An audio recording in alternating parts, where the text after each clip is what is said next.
Hello दोस्तों, नमस्कार। Study प्रभात के इस यूट्यूब चैनल में आप सभी का स्वागत है। तो कल की क्लास में मैंने आपको महाद्वीप और महासागर के बारे में बताया था। तो महासागरों के बारे में हम अभी कंटिन्यू कर रहे थे, जिसमें आपको प्रशांत महासागर के बारे में मैंने बता दिया था। आज हमारा अटलांटिक महासागर के बारे में विस्तार करना है। तो कल मैंने आपको प्रशांत महासागर के बारे में ये बताया था कि प्रशांत महासागर विश्व का सबसे बड़ा महासागर है और इसका जो आकार है वो गढ़ती आकृति त्रिभुज के समान है। और बहुत से कंटेंट मैंने उसमें आपके बारे में बताया था। उसकी जो मैरिना गर्त के बारे में बताया, उसके क्षेत्रफल के बारे में बताया प्रशांत महासागर के। तो उसी के आगे कंटिन्यू करते हैं। आज हम अटलांटिक महासागर के बारे में पढ़ते हैं, जो विश्व का दूसरा सबसे बड़ा महासागर है। इस अटलांटिक महासागर का जो आकार है वो अंग्रेजी वर्णमाला के अक्षर एस के समान है। अगर हम इसके विस्तार की बात करें तो इसका विस्तार उत्तरी व दक्षिणी अमेरिका, जैसे हम बात करें ये हमारा है उत्तरी अमेरिका। उत्तरी अमेरिका ये है यहाँ पे पनामा नहर, और ये है दक्षिण America.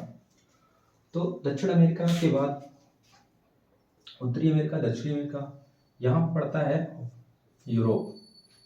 North America, south America, ये है यूरोप, और इधर है आपका अफ्रीका महाद्वीप। तो अटलांटिक महासागर का जो विस्तार है वो उत्तरी अमेरिका और दक्षिणी अमेरिका के पूर्व एवं यूरोप एवं अफ्रीका के पश्चिम भाग में है।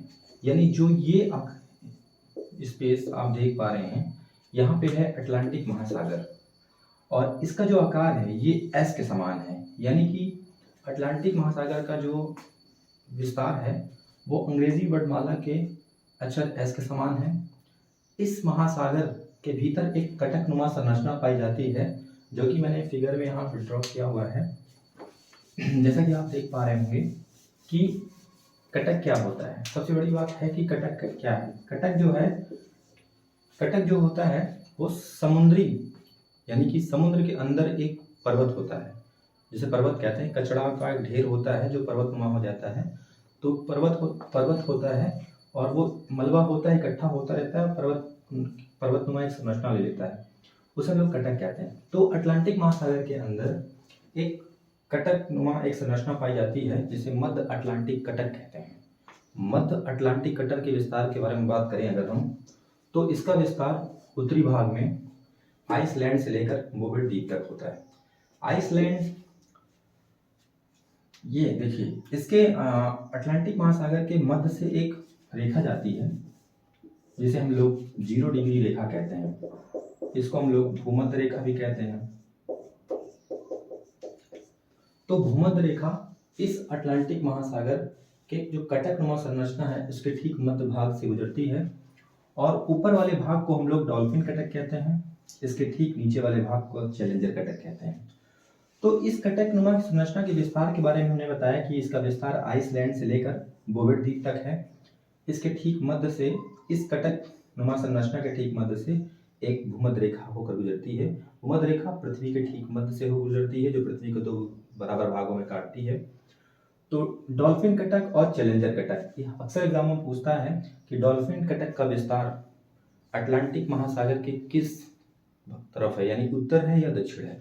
तो अटलांटिक महासागर के उत्तर में डॉल्फिन कटक, अटलांटिक महासागर के दक्षिण में चैलेंजर कटक, ठीक है।